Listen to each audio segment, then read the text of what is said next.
Ladies and gentlemen, congratulations! You have made it to the final exercise of our level 1 kettlebell workshop. This is kind of a bonus exercise I'm throwing in. I was going to save it for level 2, but this is your Turkish get-up done in 6 steps. The Turkish get-up is an exercise where you're laying flat on your back and you need to get to a standing position, and then to complete the exercise you need to return back to the laying position. We're going to keep it short, we're going to keep it simple, we're going to keep it sweet. We'll do more advanced stuff later on, but I'm going to run through it now with the 6 steps without a kettlebell to start. So laying on your back, I hope you can see me all right. If my kettlebell is going to be lifted in the right hand overhead, my right knee is bent with my foot flat, my left leg is out to the side. I don't want to point my foot away from me, I kind of want to point my toes towards me. Rest your head back, take your opposite hand, your left hand, put it on the ground. Lower your arm down. This is actually starting position number 1 right here. Pretend there is a kettlebell in my hand. Step number 1 is the press of the kettlebell. Palm facing out. Step number 2, while maintaining eye contact with the kettlebell, just like in the previous exercises, I need to sit up onto this hand. My weight is going to transfer to this hand. So, to sit up, first onto your forearm, and then up onto your hand. All right, that is step 2. Still looking at the kettlebell that's in the air, the imaginary kettlebell. Step 3, lift your bum up, okay? Step 4, and the tricky one. We have to take this front leg and we have to bring it right underneath us. It is directly under this arm, so you can see the weight from the kettlebell, my imaginary kettlebell, right here in my right hand, is coming down directly on my left arm and my left knee. They're supporting the weight. Then, step number 5, I'm going to lift up off my left hand, maintaining a straight right arm. Good. Then I'm going to just take this leg and straighten it out just a little bit, and then I'm going to stand straight up for step 6. Still looking at the kettlebell. So, in reverse, I like to name these numbers body parts, okay? So reverse, step 1 would be knee. Reverse, step 2 would be hand. Reverse, step 3 would be heel, foot.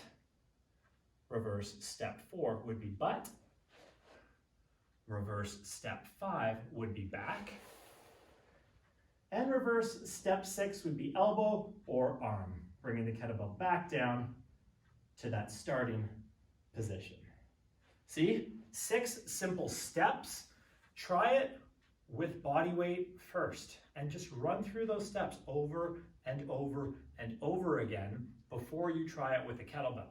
Once you add a kettlebell to it, the reason why at the start of all these videos I told you to have a variety of different weights is because having a 10-pounder or a 15-pounder is a great way to start the Turkish get-up until you're more comfortable with it. This is the only kettlebell exercise I have ever injured myself from.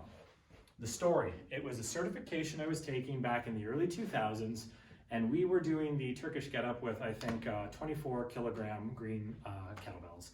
Anyways, my left side, I had some injuries pre-existing, and we had a partner, we were spotting each other. But when I was on the down phase of the Turkish get-up with that 55-pound weight overhead, I took my eyes off of it for a second. And due to my injuries, my left shoulder was not as stable. My partner was supposed to be spotting me, having his hands right there to, protect my arm and kettlebell and everything else in case something were to happen. He wasn't paying attention, wasn't doing what he was supposed to be doing.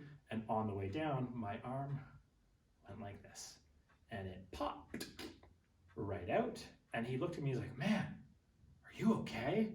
And I'm standing there like this, and this is like, I don't know if you guys have ever had a dislocation. This is the only one I've ever had in my life. This is where I got all those pins and needles started happening, right? My arm's dangling there, and I'm like, I don't freaking know, dude. I'm like, I don't think my arm's where it's supposed to be. And he's like, crap, man, what are we gonna do? And I guess adrenaline kicks in or whatnot, and I didn't know what to do. I just knew we were at the end of our certification, we were about to do our 4-minute clean and press testing and our final testing after that. And here my arm is hanging out of its socket. So that's when I lethal weaponed it back into place. I just pop, pop, pop. It went back in, and that was that. I completed the certification. Out of like 25 of us, I think I finished with the second most repetitions of clean and press in 4 minutes. Only one guy beat me, and he didn't just separate his arm from the shoulder. It was very painful. The next couple of days and weeks were very, very, very painful. I had to put it in a sling, and I don't wish that upon anybody. So the purpose of me telling you this is this can be a dangerous exercise, especially when you're coming down with that weight. If your arm decides to go one way, that's why it's very important that you choose a kettlebell that you're comfortable with, a weight that you're comfortable with, and start without a kettlebell, and never take your eyes off the kettlebell if you're doing it with one. So I'm just gonna run through it one more time, guys, to show you. This is kind of a bonus exercise thrown in. So here we go. Get that kettlebell, put it beside you, set yourself up. Hopefully, again, you guys can see me all right. Step number 1, press the kettlebell into the air. This is just, again, the 28-pounder, 12 kilogram. Step number 2, sit up onto your hand. Step number 3, lift your bum up. Step number 4, get it underneath you, directly underneath you, supporting that weight overhead. Keep your eyes on the kettlebell. Step number 5, push off into a kneeling position. Step number 6, stand up. Excellent. Same thing reverse. Use those cues I gave you, those body parts. First up, knee. Second up, hand. Third, leg. Fourth, bum. Fifth, back. And sixth, arm. That, my friends, is the 6-step Turkish get-up. Make sure you do it on both sides. It is a great full body exercise. You'll love it. It's one of my favorites when I'm not injuring myself. And congratulations. I hope you enjoyed the exercises we learned in this video series. Take them, practice them, develop your skills. You're gonna learn more and more and more. You're gonna learn new exercises, way more progressions, and then you're gonna start to build complexes and flows. And what a complex and a flow are just 2 different names for combining exercises together. You just have such unlimited possibilities with kettlebells.